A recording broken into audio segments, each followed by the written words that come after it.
Hello students, आज हम हमारे बायोज्योग्राफी के पेपर एमए का जो पेपर है उसमें जू जोग्राफिकल रीजन्स या जिसे जैव भौगोलिक प्रदेश कहते हैं उसके बारे में चर्चा करेंगे। तो पहले समझते हैं ये जू जोग्राफिकल रीजन होते क्या हैं। तो जीवीय प्रदेश जिसे हम कह सकते हैं हिंदी में, उसमें मुख्य रूप से सम्मिलित होते हैं वनस्पति के प्रदेश और प्राणी के भौगोलिक प्रदेश, दोनों सम्मिलित किए जाते हैं। प्राणी में हम प्राणियों के बारे में विशेष रूप से जानते हैं। वनस्पति में वनस्पति के जो प्रकार हैं, अलग अलग जगह पे जो उनके पाए जाते हैं उनके बारे में अध्ययन किया जाता है। तो इस प्रकार ये दोनों चीज़ें इसमें शामिल होती हैं।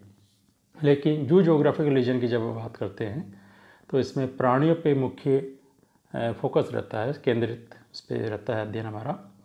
तो प्राणी भौगोलिक प्रदेश की अगर बात करें तो प्राणी भौगोलिक प्रदेश जीवीय प्रदेश का एक भाग है जिसकी पहचान जंतुओं के स्थानिक वितरण से उत्पन्न विविधताओं के आधार पर की जाती है।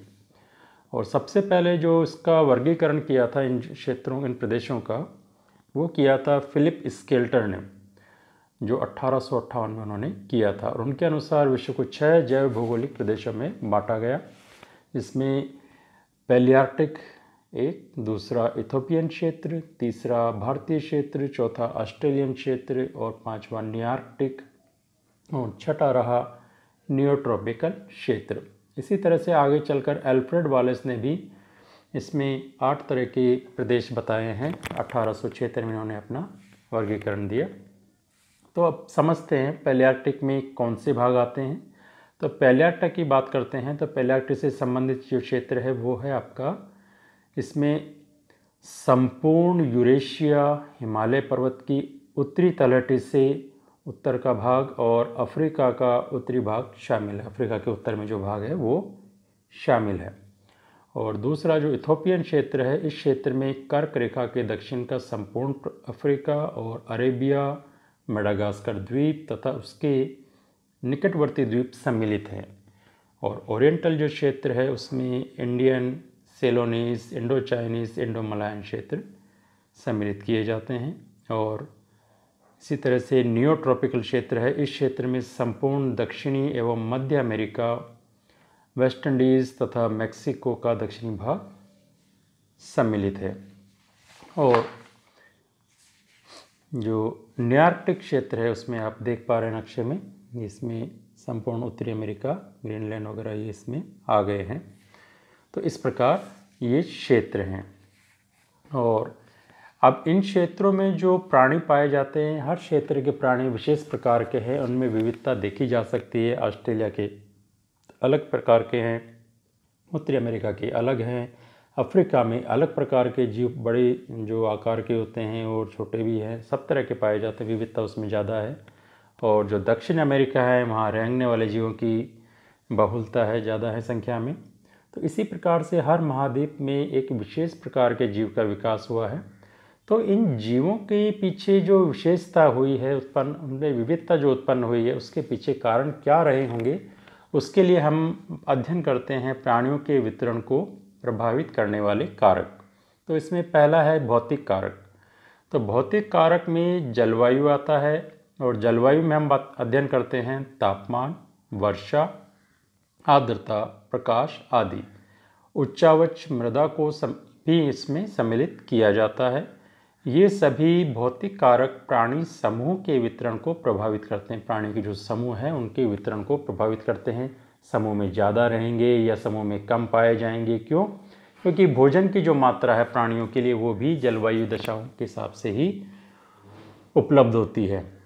उचित दशाएं होंगी तो भरपूर भोजन सबको मिलता है और संख्या उनकी बढ़ जाती है। और अगर अनुकूल दशाएं नहीं है, प्रतिकूल दशाएं हैं, तो बहुत मुश्किल से वो सर्वाइव कर पाते हैं उन दशाओं में, तो उनकी संख्या भी कम हो जाती है।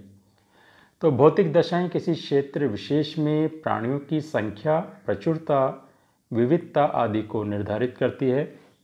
प्राणियों के वितरण में सर्वाधिक विविधता उष्णकटिबंधीय भागों में मिलती है। उष्णकटिबंधीय क्षेत्र जो भी हैं विश्व के, जो इसमें हम अफ्रीका की बात करें तो यहाँ सबसे ज़्यादा विविधता देखी जा सकती है। यहाँ जिराफ हैं, हाथी हैं, हिप्पोपोटामस हैं और दूसरे जो रेंगने वाले जीव हैं, मगरमच्छ हैं, घड़ियाल वगैरह, इन सब की संख्या बहुत ज़्यादा विविधता लिए हुए हैं इसमें। और प्राणियों के वितरण को प्रभावित करने वाले भौतिक कारकों में से जलवायु और उच्चावच प्रमुख हैं। इन भौतिक कारकों के साथ प्राकृतिक वनस्पति से भी प्राणी जगत घनिष्ठ रूप से जुड़ा हुआ है। इनकी विविधता के कारण प्राणियों के वितरण में भी विविधता पाई जाती है।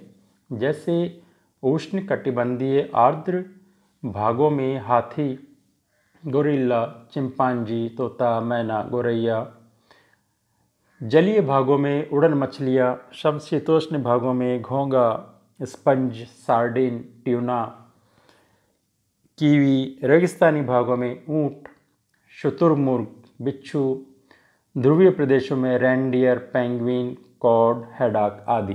तो इस प्रकार के जीव विशेष स्थिति जो स्थान है उन स्थिति है उनके अनुसार ही पाए जाते हैं और उनका विकास होता है। इसी तरह से भौतिक कारकों के बाद एक और अन्य कारक है जो है जैविक कारक। जैविक कारक किस प्रकार से प्रभावित करते हैं? प्राणियों के वितरण को प्रभावित करने वाले जैविक कारकों में प्राणियों की संख्या का बाहुल्य या प्रचुरता, उनकी जनसंख्या आकार का नियमन, आयु संरचना, प्राणियों तथा उनके भौतिक पर्यावरण के बीच होने वाले पारस्परिक क्रिया, प्राणियों की आपस में पारस्परिक जो क्रिया होती है, और अंतर्जातीय और अंतराजातीय संबंध प्राणियों तथा वनस्पति के बीच होने वाले पारस्परिक क्रिया, प्राणियों की गतिशीलता, प्रसरण, आप्रवास, उत्प्रवास आदि मुख्य हैं। किस प्रकार से जो आपस में प्राणियों के बीच में संबंध स्थापित होते हैं और एक स्थान से दूसरे स्थान पर किस प्रकार से वो जाते हैं, जाने की सुविधा है या नहीं है। जैसे हम पैंजिया महाद्वीप की बात करते हैं तो उस समय जो भी प्राणी रहे होंगे वो एक स्थान से दूसरे स्थान पर आसानी से जा सकते थे। लेकिन अगर एशिया से अमेरिका की बात करें आज की तारीख में तो वर्तमान में ये संभव प्रतीत नहीं होता। इसी तरह से तो अलग अलग जो जीव आज अलग अलग महाद्वीपों में हैं उनका विकास उसी तरह से धीरे धीरे होने लगा जैसे जैसे वो पृथक हो गए दूसरे भूखंडों से। इसी का सबसे बेहतर एक उदाहरण है ऑस्ट्रेलिया। जो जीव यहाँ पर पाए जाते हैं संसार में और कहीं नहीं पाए जाते, जैसा कि कंगारू खाली यहीं पर पाया जाता है। जो मार्सुपियल होता है उसकी एक थैली होती है आगे की ओर जिसमें उसका बच्चा रहता है उसमें। तो इस प्रकार से जो अलग अलग जीवों का विकास हुआ उनके पीछे उनकी जो दशाएं हैं जलवायु की और जो उनकी स्थिति रही है अक्षांशीय स्थिति अलग अलग पृथ्वी के अलग अलग क्षेत्रों में, तो उसके कारण ही अलग अलग जीवों का विकास हुआ है। जैविक कारकों की बात कर रहे हैं तो उसका उदाहरण में हम देखते हैं कुछ ऐसे प्राणी होते हैं जिनमें प्रजनन दर अधिक होती है परंतु वे प्रजनन स्थान पर पुनः लौटकर नहीं आते, जैसे छछूंदर। इसी प्रकार कुछ ऐसे भी प्राणी होते हैं जिनमें निम्न प्रजनन दर होती है लेकिन ये अपने जन्म स्थान पर ही अधिक रहते हैं, जैसे रीछ, शेर, चीता, हाथी, गैंडा आदि। मधुमक्खी एवं दीमक में समूहन की प्रवृत्ति होती है। तो ये जंतु विशेष के हिसाब से सबके अलग अलग गुण भी हैं जिनके कारण भी कौन सा जंतु कहाँ पाया जाएगा, किस संख्या में पाया जाएगा, वो चीज़ें प्रभावित होती हैं। अतः वे हमेशा एक साथ मिलती हैं। टिड्डियों में प्राय एकाकी रहने की प्रवृत्ति होती है परंतु जब कभी उनमें समूहन की प्रवृत्ति आ जाती है तब एक स्थान पर उनकी अत्यधिक संख्या हो जाती है। टिड्डियों से हम अच्छी तरह से वाकिफ़ हैं। भारत में पाकिस्तान की ओर से, ईरान की ओर से ही प्रवेश करती है और करोड़ों की संख्या में आती है और फसलों को बहुत ज़्यादा नुकसान पहुंचाती हैं, वनस्पति और फसलों को। तो ये जब संख्या में बढ़ जाती हैं तो ये नुकसान पहुंचाती है। ठीक इसी प्रकार से जब मानव जनसंख्या भी बढ़ जाती है तो दूसरी जगहों को प्रवास करते हैं, हम दूसरी जगहों को हम जाना शुरू कर देते हैं। तो इसीलिए ये जीव भी एक स्थान से दूसरे स्थान की ओर प्रवास करना शुरू कर देते हैं। इस प्रकार प्राणियों की जैविक विशेषताएं उनके वितरण को प्रभावित करती हैं। इस प्रकार पृथ्वी के सभी भागों में जंतुओं का वितरण पाया जाता है जो कि जलवायु, उच्चावच, वनस्पति व मानवीय कारकों से प्रभावित है। जंतुओं का वर्तमान वितरण भूतपूर्व वितरण की ओर भी संकेत करता है। पहले इसका वितरण किस प्रकार का रहा होगा, वर्तमान जो वितरण है उसको भी ये संकेत करता है उसकी तरफ भी, क्योंकि प्राचीन भूगर्भिक और भौगोलिक दशाओं ने जंतुओं के वितरण को अत्यधिक प्रभावित किया है। सभी महाद्वीपों में वितरण की असमानताएं हैं। प्राकृतिक बाधाएं जैसे नदी, पर्वत, झील, समुद्र आदि जंतु वितरण को प्रभावित करते हैं। यहाँ कुछ जंतु विशेष दिखाए गए हैं, किस प्रकार अलग अलग जीव अलग अलग क्षेत्रों से जुड़े हुए हैं। ये ऑस्ट्रेलिया का एक सबसे अच्छा उदाहरण बनता है। यहाँ किस प्रकार के जीव पाए गए हैं जो खाली ऑस्ट्रेलिया में ही पाए जाते हैं। ये देख सकते हैं यहाँ पर। यहाँ पर ये कंगारू है, ये कोआला है, और